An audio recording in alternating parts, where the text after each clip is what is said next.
Beloved children of God, Paul never said we shouldn't respect other beliefs. He said that anyone who preaches a different gospel is to be accursed. For this reason, he had died on the cross, like Jesus.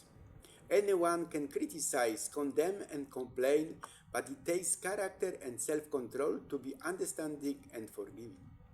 Judgment is cheap, empathy is rare. True strength lies in grace, not in being right. I'm beginning to realize that people lack good mirrors. It's so hard for anyone to show us what we look like, and so hard for us to show anyone how we feel.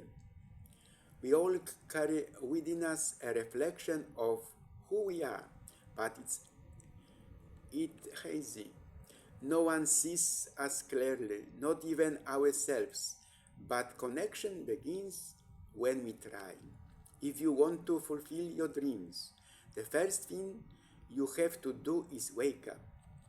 Most of us are like the man who lay by the pool of Bethesda for 38 years and was not healed. His excuse was that when the water stirred, there was no one to put him in. He needed healing, but he didn't really want it. When our Lord appeared, he told the man to do what he thought was impossible: take up his bed. He lacked will. He was dying because he didn't want to be better. Since the time of Adam, man has hidden from God and said that God is hard to find. The truth is that in every heart lies a secret garden, which God created specially for himself. The garden is like a safe because it has two keys. God has one key, so that soul cannot let anyone in except him. The human heart has a second key, so even God cannot enter without man's consent. God is always at the garden gate with his key. We pretend to search for ours, saying we can't find it, but it's always there in our hand. Didn't we want to see it? The reason we're not happy is because we don't want God. Dreaming is easy, but acting, that's where the magic lies. The first step is awakening. You can't live on dreams, sleepwalking through life. Don't let people with small dreams tell you yours are too big. Your dreams aren't too big. The imagination is too small. Protect your vision. Pursue it loudly.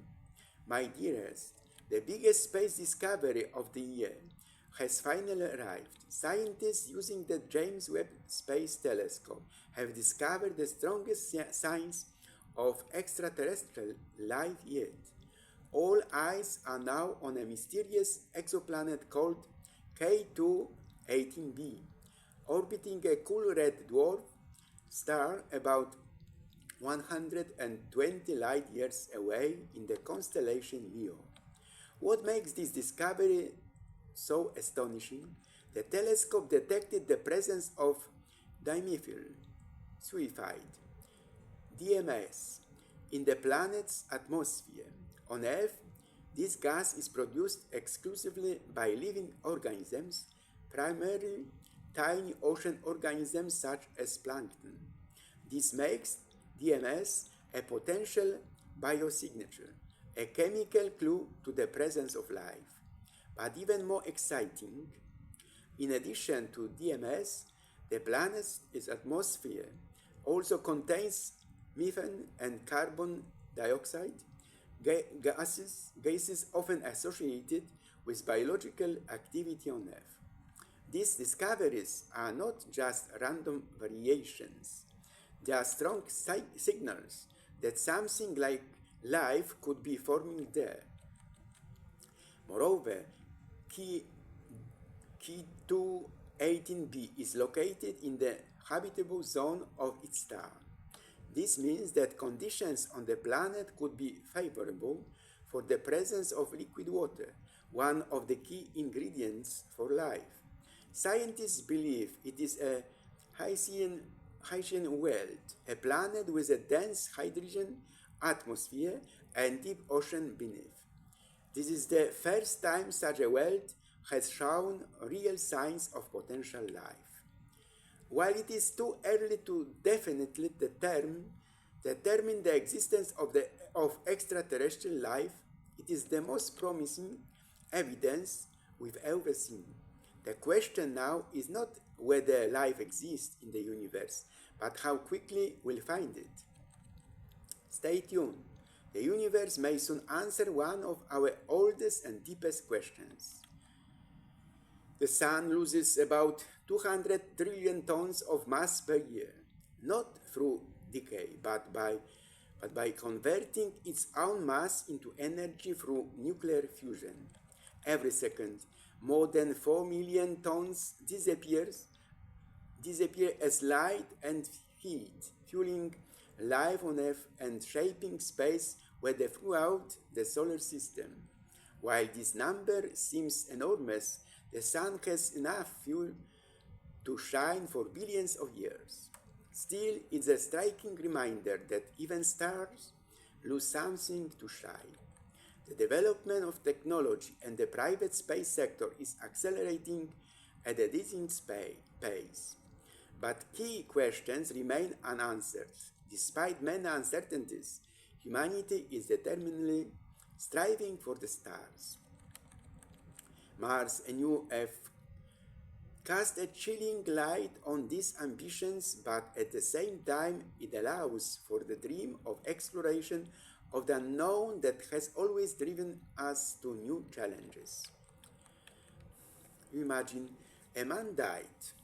At one point he saw God approaching, carrying a suitcase. God said, "Son, it's time to go." The astonished man asked, "Already? So soon? I had so many plans."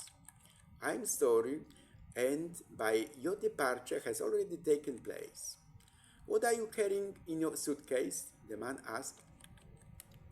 And God replied, "What belongs to you?" "What belongs to me? Are you carrying my things, my clothes, my money?" God replied, "These things never belong to you. They belong to the world."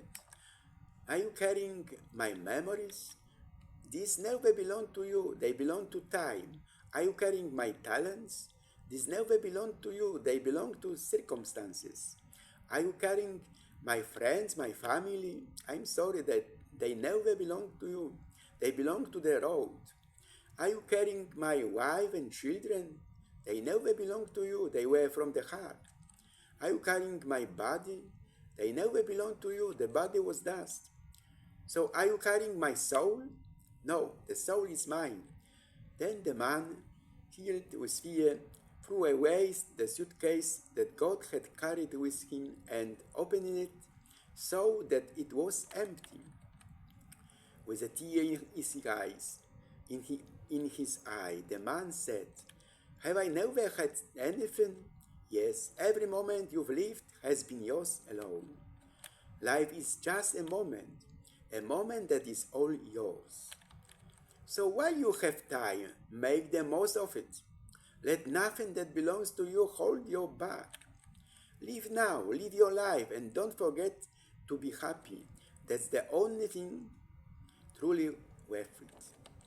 Material possessions and everything else you've fought for stay here. Appreciate those who appreciate you. Don't waste time on those who don't have time for you.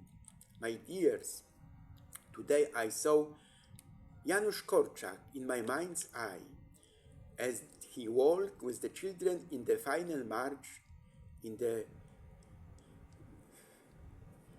camp, and the children were impeccably dressed, as if for a Sunday walk in the garden. Janusz Korczak walked straight ahead, bareheaded, with eyes unafraid. A child held him by his pocket. He himself held two little ones in his arms. Someone reached him. He had a piece of paper in his hand.